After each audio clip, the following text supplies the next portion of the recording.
जय Hind friend. Class 10 MP board के सभी छात्रों को जय हिंद। जो आज का जो हमारा टॉपिक है वो हमारा टॉपिक है विज्ञान का सैंपल पेपर। जो आपकी बोर्ड परीक्षा आने वाली है तो मैंने आप लोगों के लिए एक विज्ञान का सैंपल पेपर बनाया है जो कि आपके लिए वेरी वेरी इंपॉर्टेंट होने वाला है। तो बिना किसी देरी के आप लोग वीडियो को बिना स्किप किए पूरा वीडियो देखेंगे ताकि आप अपनी बोर्ड परीक्षा में अच्छा स्कोर कर सकें।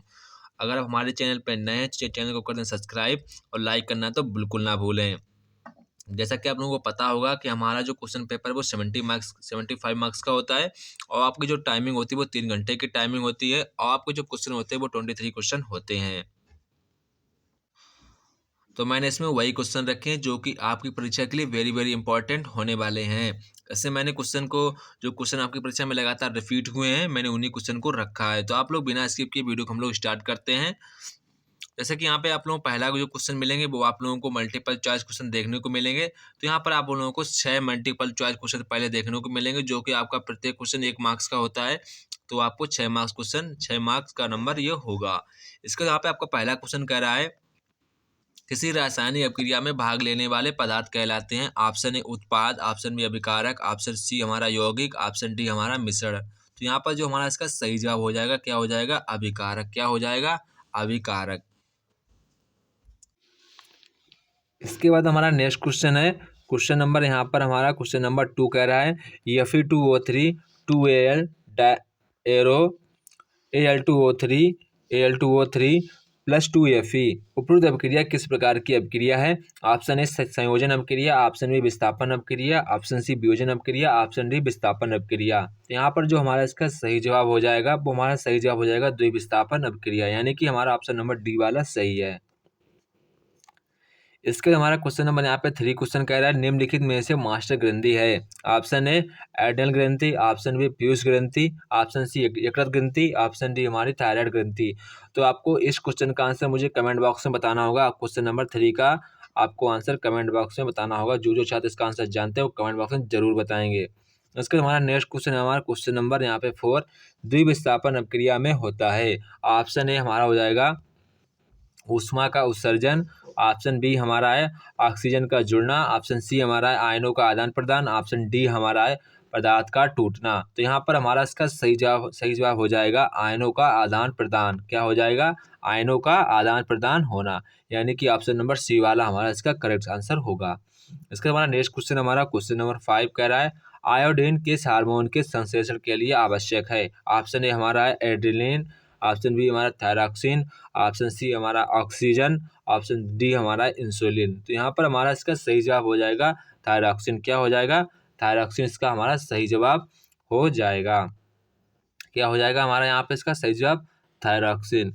इसके बाद हमारा नेक्स्ट क्वेश्चन यहाँ पर क्वेश्चन नंबर हमारा 6 क्वेश्चन यहाँ पे हमारा कह रहा है क्वेश्चन नंबर 6 जैव मानव में जैव प्रक्रियाओं का नियंत्रण व निगमन होता है। तो निगमन होता है। तो यहाँ पर हमारा ऑप्शन नंबर ए कह रहा है जनन व अंतःस्रावी तंत्रों से, ऑप्शन बी हमारा है श्वसन व तंत्रिकाओं के तंत्रों से, ऑप्शन सी हमारा है अंतःस्रावी और पाचन तंत्रों से, ऑप्शन डी हमारा तंत्रिका और अंतःस्रावी तंत्रों से। तो यहाँ पे हमारा इसका सही जवाब हो जाएगा ऑप्शन नंबर डी तंत्रिका व अंतःस्रावी तंत्रों से, यानी कि ऑप्शन नंबर डी वाला हमारा इसका सही जवाब हो जाएगा। ये हमारा इसका इंग्लिश वर्जन दिया गया। अगर आपको इंग्लिश वर्जन आता है, अगर आप इंग्लिश वर्जन से हैं तो आप इंग्लिश वर्जन से ये हमारे क्वेश्चन लिख दिए हैं। यहाँ पर हमारा इसका सही जवाब हो जाएगा रिएक्टेंट। यहाँ पर हमारा इसका सही जवाब हो जाएगा डबल डिस्प्ले रिएक्शन। यहाँ पे हमारा इसका सही जवाब हो जाएगा थायराइड ग्रंथि। क्या हो जाएगा यहाँ पे? नहीं, इसका आंसर आप लोगों को कमेंट करना है। इसका आंसर हम नहीं बताएंगे, इसका आंसर आप लोगों को कमेंट करना होगा। इसके बाद हमारा क्वेश्चन नंबर 4 यहाँ पे है। इसका आंसर हमारा सही हो जाएगा एक्सचेंज ऑफ आयंस। इसके क्वेश्चन नंबर 5 हो जाएगा। यहाँ पर हमारा इसका सही जवाब हो जाएगा थायरॉक्सिन। क्या हो जाएगा? थायरॉक्सिन। यहाँ पर हमारा इसका सही जवाब हो जाएगा by nervous and endocrine system. तो यहाँ पर ये हमारा इंग्लिश वर्जन था, मैंने इंग्लिश वर्जन बता दिया है। इसके हमारा क्वेश्चन नंबर 2 यहाँ पे कह रहा है रिक्त स्थान की पूर्ति कीजिए। ऑप्शन हमारा आपको पहला जो क्वेश्चन कहा गया कार्बन की सबसे बाहरी कक्षा में इलेक्ट्रॉन होते हैं। तो कार्बन की सबसे बाहरी कक्षा में इलेक्ट्रॉन कितने होते हैं? हमारे इलेक्ट्रॉन होते हैं 4। कितने होते हैं? 4। इसका हमारा नेक्स्ट क्वेश्चन क्या है सिरके में पाए जाने वाले अम्ल का नाम लिखिए। तो आपको पता है सिरके में कौन सा अम्ल पाया जाता है? Acetic acid. कौन सा अम्ल पाया जाता है? Acetic acid. तो आपको ये नाम लिख देना है, एसिटिक एसिड। क्या लिख देना है? Acetic acid. इसका नेक्स्ट क्वेश्चन यहाँ पे कह रहा है, लोहे के बर्तनों को जंग बचाने के लिए की परत चढ़ाई जाती है। तो यहाँ पर कौन सी परत चढ़ाई जाती है? आप लिख देंगे जिंक। क्या लिख देंगे? जिंक की परत चढ़ाई जाती है। इसके बाद नेक्स्ट क्वेश्चन यहाँ पे कह रहा है, वह सूची जिसमें धातुओं की उनकी क्रियाशीलता के अवरोही क्रम में व्यवस्थित किया जाता है उसे कहते हैं।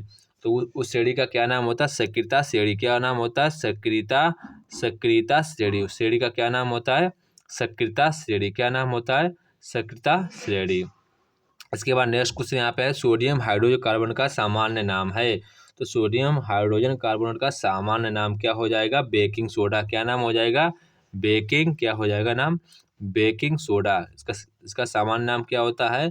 सोडियम हाइड्रोजन कार्बोनेट का नाम का सामान्य नाम क्या होता है? Baking soda. तो ये हमारा इसका सही जवाब हो जाएगा। इसके बाद नेक्स्ट क्वेश्चन कह रहा है, डॉट डॉट सरलतम हाइड्रोकार्बन है। तो यहाँ पर इसका हमारा सही जवाब हो जाएगा मेथेन। क्या हो जाएगा? मेथेन। हमारा इसका सही जवाब क्या हो जाएगा? मेथेन हमारा इसका सही जवाब हो जाएगा। इसके बाद नेक्स्ट क्वेश्चन यहाँ पे आप जो इंग्लिश वर्जन के छात्र हैं वो इंग्लिश से तैयार कर लेंगे, मैंने आंसर बता दिए हैं। इसके बाद नेक्स्ट क्वेश्चन यहाँ पे सत्य और असत्य। क्वेश्चन नंबर 3 आपको सत्य और असत्य चुनकर लिखना है। तो जैसा कि आपको पहला प्रश्न दिखाया गया है, पुरुषों में XX लिंग गुणसूत्र होते हैं। तो यहाँ पर जो हमारा पहला स्टेटमेंट है वो गलत स्टेटमेंट है। इसके बाद नेक्स्ट क्वेश्चन यहाँ पे कह रहा है, उत्तर लेंस को अपसारी लेंस कहते हैं। तो ये भी हमारा गलत स्टेटमेंट है। इसके बाद नेक्स्ट क्वेश्चन कह रहा है,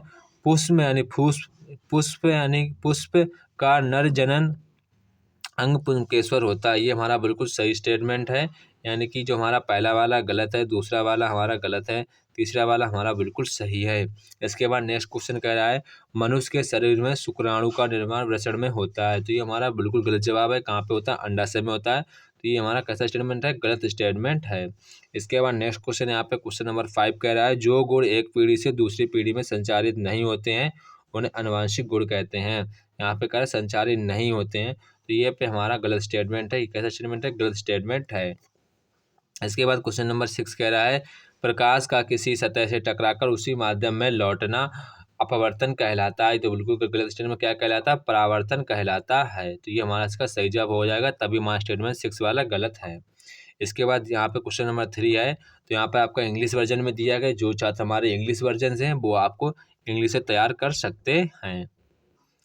यहाँ पे मैंने रोक दिया है, जो छात्र इंग्लिश वर्जन से वो इंग्लिश वर्जन से तैयार कर सकते हैं। इसके बाद नेक्स्ट क्वेश्चन यहाँ पे हमारा क्वेश्चन नंबर 4 है। यहाँ पर आपको मैचिंग करनी होगी। तो यहाँ पर जो आपका 80 dB कहा गया है, तो यहाँ पर जो हमारा 80 dB कहा गया, ये हमारा इसका सही जवाब हो जाएगा ध्वनि प्रदूषण। क्या हो जाएगा? ध्वनि प्रदूषण। 80 dB कहाँ मिलेगा? ध्वनि प्रदूषण में मिलेगा। कहाँ पे मिलेगा? ध्वनि प्रदूषण में मिलेगा। इसके बाद नेक्स्ट क्वेश्चन क्या आएगा? 180 डिग्री। तो ये क्या हो जाएगी? दो नेत्रों की क्षैतिज दृष्टि क्षेत्र, यानी कि ऑप्शन नंबर डी वाला होगा। अजैव घटक क्या हो जाएगा? यहाँ पे हमारे वायु मृदा जल 25 सेंटीमीटर हो जाएगी। आपको नीचे दिया गया है, मैं बढ़ाता हूँ। यहाँ पे ये दिया गया है 25 सेंटीमीटर। एक बार फिर से मैं बता रहा हूँ, 180 dB हो जाएगा ध्वनि प्रदूषण। इसके बाद हमारा कहा गया 180। क्या कहा गया है? 180।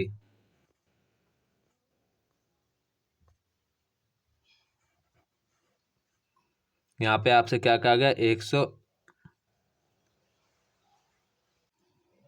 यहाँ पर जो आपसे आपसे पहले कहा गया 80 dB, तो यहाँ पर आप इसको मिलाएंगे ध्वनि प्रदूषण। किससे मिलाएंगे? ध्वनि प्रदूषण से मिलाएंगे। इसके बाद क्या 180 अंश, तो आप इसको मिलाएंगे दो नेत्रों की क्षैतिज दृष्टि क्षेत्र।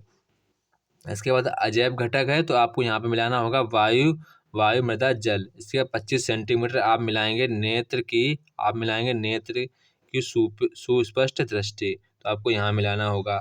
इसके बाद क्या? परपोषी। तो आप परपोषी किसे मिलाएंगे? मानव को। किसे मिलाएंगे? मानव को। इसके बाद क्या गया है? निकट दृष्टि दोष, तो आप किसे मिलाएंगे?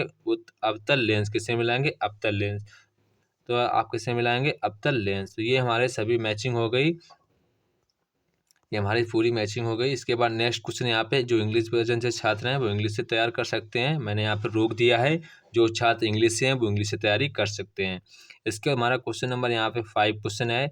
आपको निम्न प्रश्नों में से उत्तर एक शब्द या एक वाक्य में लिखना है। तो आपको इन सभी शब्दों का उत्तर एक ही शब्द में लिखना होगा। जैसा कि यहाँ पे आपसे पहला प्रश्न पूछा गया है, शरीर जीव के शरीर में पानी का अवशोषण कहाँ पे होता है, तो क्या लिखेंगे, बड़ी आंत। इसका उत्तर क्या होगा, बड़ी आंत। क्या होगा, बड़ी आंत। इसका हमारा सही आंसर हो जाएगा, बड़ी आंत में पानी का अवशोषण होता है। इसके बाद क्वेश्चन क्या आ गया, मोटर की बैटरी से बहने वाली कौन सी धारा होती है, तो क्या लिखेंगे, दिष्ट धारा। क्या लिखेंगे, दिष्ट विद्युत धारा।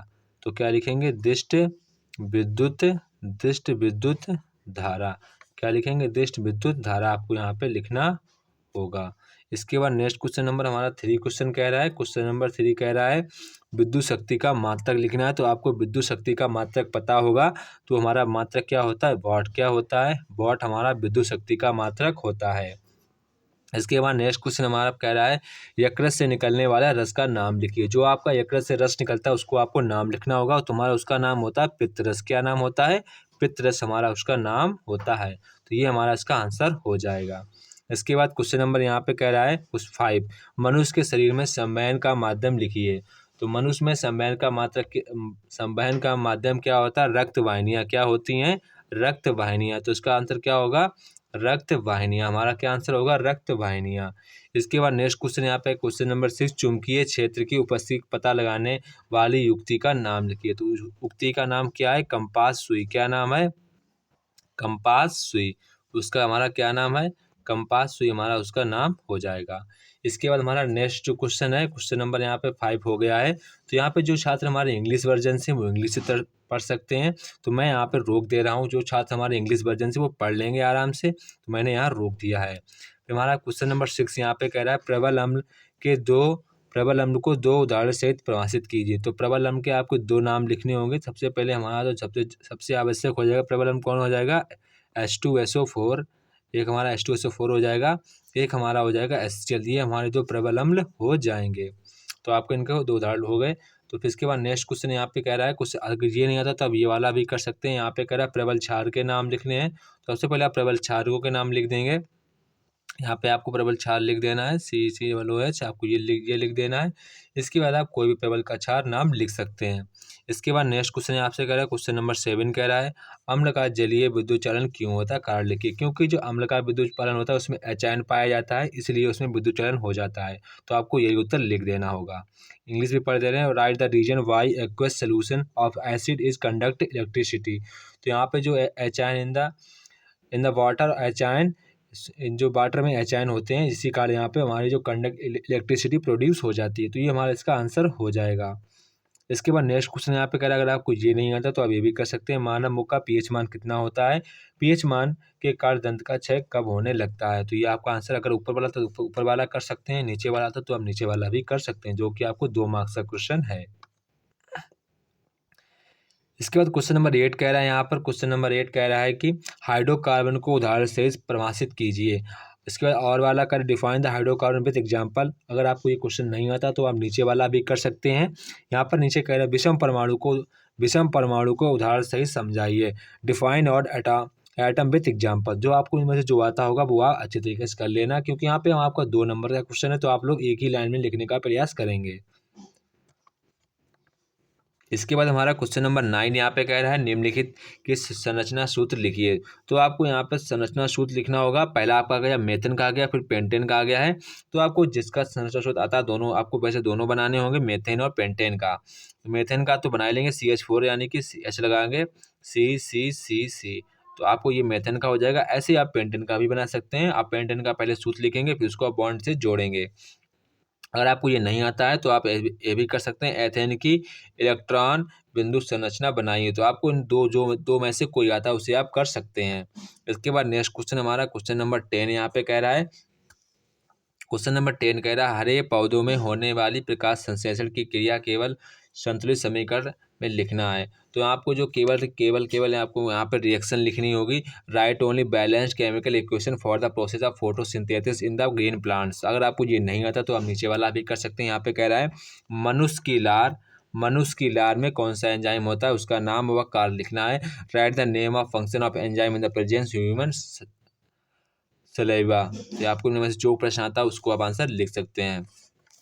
इसके बाद हमारा क्वेश्चन नंबर 11 कह रहा है प्रभावी लक्षण को परिभाषित कीजिए, डिफाइन द डोमिनेंट करेक्टर। इसका अथवा वाला कह रहा है अप्रभावी लक्षण को परिभाषित कीजिए, डिफाइन रिसेसिव करेक्टर। तो आप इनमें में जो आपको प्रश्न आता होगा उसे आप एक प्रश्न को करना होगा, जो कि आपका 2 मार्क्स का क्वेश्चन होगा। इसके हमारा हमारा नेक्स्ट क्वेश्चन है क्वेश्चन नंबर 12, मानव में संतान का लिंग किस प्रकार निर्भर करता है, लिखिए। Right on which the sex of child depends in humans. इसका और वाला प्रश्न कह रहा है मेंडल ने अपने प्रयोग के लिए किस पौधे का चयन किया, उस पौधे का चयन करने के 2 उचित कारण लिखिए। Right which plant was selected by Mendel for his experiment, write any 2 suitable reason for this selection।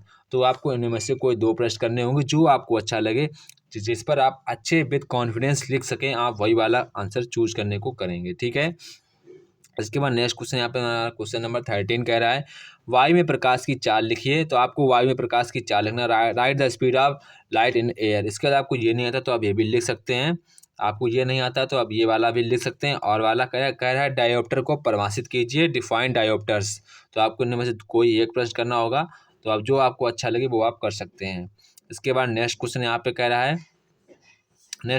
कह रहा है मानव नेत्र में पाई जाने वाली किन्हीं 4 संरचनाओं के नाम लिखिए। तो आप कुछ भी लिख सकते हैं, पुतली, आइरिस लिख सकते हैं, रेटिना लिख सकते हैं, कांचा द्रव लिख सकते हैं। तो आपको कोई 4 संरचनाओं के नाम लिखने होंगे।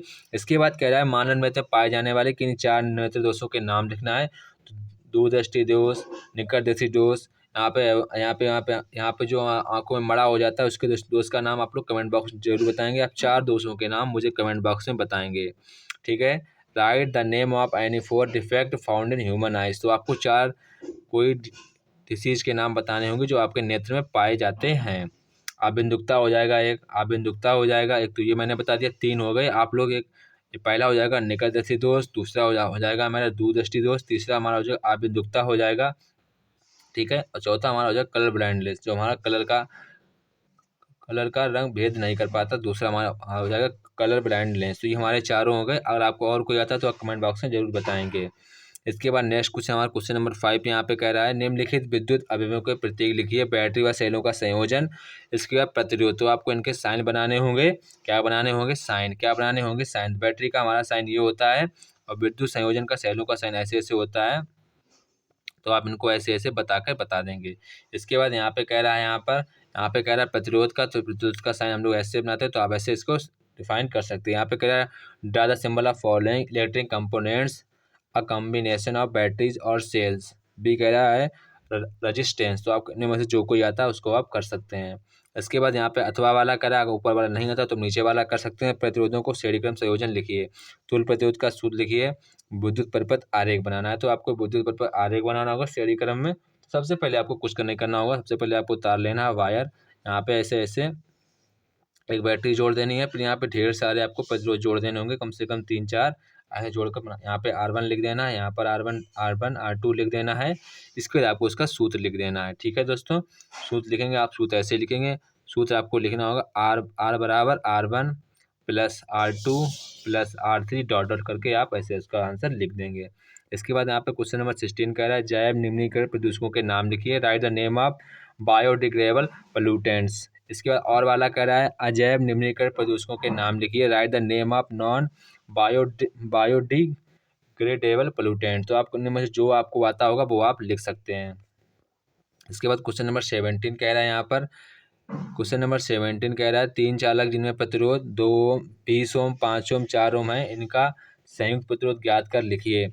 और जब उन्हें श्रेणी क्रम में जोड़ा जाता है, तो बहुत आसान है। तो आपको कोई काम जोड़ा जाता है श्रेणी क्रम में, तो आप इन सभी को ऐड कर दें, क्योंकि आपका जो सूत्र होता है वो होता है R1 plus R2 plus R3 आपका सूत्र होता है। तो आप इनमें रख देंगे वैल्यू, सभी को जोड़ देंगे, 20 5 कितना हो जाएगा 29, कितना हो जाएगा 29 ओम। ये हमारा इसका आंसर हो जाएगा। अगर आप इंग्लिश बोलते हैं find the write the combined resistance of the resistance 20 ohm, 5 ohm and 4 ohm when they are combined in series. इसके बाद और वाला कह रहा है दो चालक जिनका प्रतिरोध 40 ओम 8 ओम है, उन्हें समांतर क्रम में जोड़ा जाता है, तो संयुक्त प्रतिरोध ज्ञात कीजिए। तो आपको समांतर प्रतिरोध का सूत्र लगाना होगा 1/R बराबर 1/R1 प्लस 1/R2। तो आप इसमें R1 R2 की रख देंगे वैल्यू, यहाँ पे रख देंगे 40, यहाँ पे रख देंगे 8, इसको सॉल्व कर देंगे तो आपको आपका आंसर आ जाएगा। इसके बाद नेक्स्ट क्वेश्चन यहाँ पे हमारा कह रहा है क्वेश्चन नंबर 18। तो क्वेश्चन नंबर 18 कह रहा है धातु व धातु में भौतिक गुणों के आधार पर अंतर लिखना है। Write the difference between metal और non metal on the basis of physical properties. इसका और वाला प्रश्न कह रहा है धातु व अधातु में रासायनिक गुणों के आधार पर अंतर लिखना है। तो आपको उनमें से कोई एक प्रश्न करना हो, जो आपको आता होगा वही प्रश्न आप करेंगे। हमारे ख्याल से ऊपर वाला भी करें, क्योंकि ऊपर वाला प्रश्न बहुत आसान है, ये बात थोड़ा सा कठिन पड़ सकता है।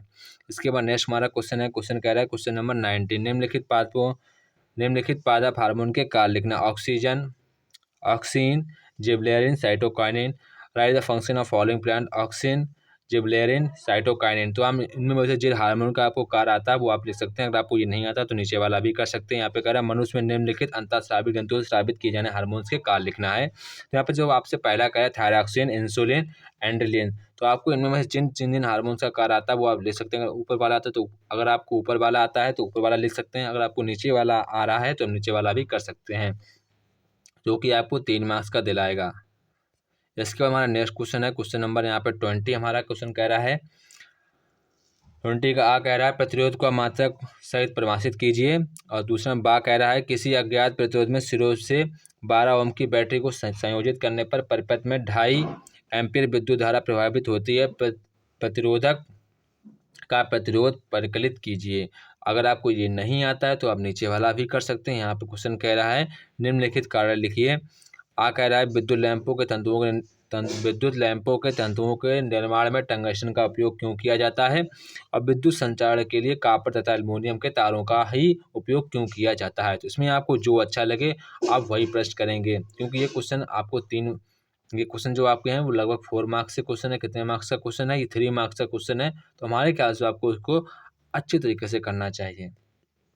इसके बाद नेक्स्ट क्वेश्चन यहाँ पे हमारा 21 कह रहा है संयोजन व वियोजन अभिक्रिया में उदाहरण सहित अंतर लिखना है। इस और वाला कह रहा है विस्थापन व द्विविस्थापन अभिक्रिया में उदाहरण सहित अंतर लिखना है।